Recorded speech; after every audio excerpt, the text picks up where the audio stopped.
Meghan Markle and Prince Harry are returning to Canada for the Invictus Games Vancouver Whistler 2025's one-year-to-go celebrations. The duo will be in the country for 3 days and will spend time with participating nations and visit the winter training camp.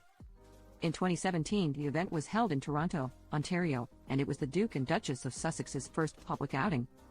"There is nowhere you can feel more embraced and supported than with the Invictus family," Harry said at the 2022 Games.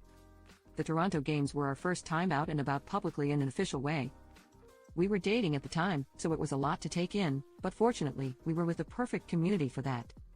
Now 5 years later, here we are in The Hague at the 5th Invictus Games, as parents of 2, and living in the US, he continued, referring to his eldest child, Prince Archie. Meghan lived in Ontario for years before marrying Harry, and the duo initially moved to Vancouver Island. They later announced they hoped to spend time in the region before heading to the West Coast.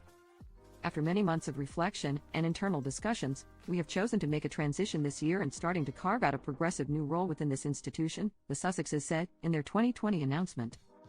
"We intend to step back as senior members of the royal family and work to become financially independent, while continuing to fully support Her Majesty the Queen," they added. After leaving Canada, the parents stayed at Tyler Perry's California mansion while they looked for a permanent residence. "Everybody thought Oprah Winfrey introduced us, but Oprah didn't even know that I reached out to them," Perry told Kelly Ripa of Let's Talk Off Camera podcast. "I sent them a note and just said, if you ever need anything, I'm here, and she called months later and just talked to me like I was a therapist, and we just had a great conversation," he admitted. After Perry loaned his estate to the Sussexes, they asked him to become the godfather to their daughter, Princess Lilibet. "It is very important for people in this business to have a safe place to land, to have a place where they can trust and talk freely and get advice that's not going to be biased or from somebody who wants something from them," he shared. The billionaire went on to share that the duo hid out at my house for a long time. The Sussexes' trip was reported by People